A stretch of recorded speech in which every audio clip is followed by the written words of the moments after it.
A lone figure, silhouetted against the flickering gaslight, huddled deeper into his threadbare coat. Rain lashed down, mirroring the turmoil in his gut.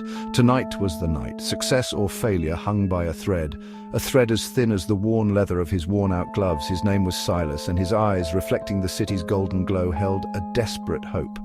He clutched a small velvet pouch, its contents his last chance. Across the street, a neon sign buzzed, "The Lucky Ace," a name that felt mocking in Silas's current state. He took a deep breath, the damp air clinging to his lungs.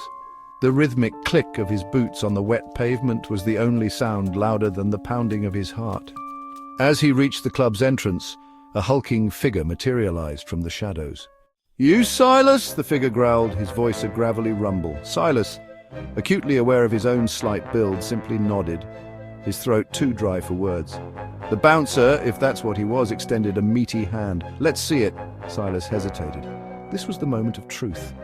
He fumbled with the pouch, his fingers trembling. The bouncer's face remained impassive, but Silas could sense his impatience growing. Finally, Silas managed to open the pouch, revealing a glint of gold in the dim light. A gasp escaped his lips as he tipped the contents into the bouncer's hand. The bouncer scrutinized the object, his face unreadable. The air hung heavy with anticipation. Silas held his breath, every muscle in his body taut. After what felt like an eternity, the bouncer grunted. "Boss'll see ya." Relief washed over Silas, leaving him weak.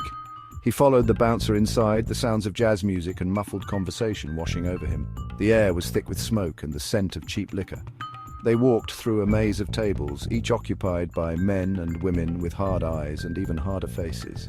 Silas, feeling utterly out of place, kept his gaze fixed on the bouncer's broad back. Finally, they reached a door at the back of the club. The bouncer rapped his knuckles against the wood, then stepped aside. In there, he rumbled. Silas pushed the door open and stepped inside, his heart pounding. The room was dimly lit, with a single figure seated behind a large mahogany desk.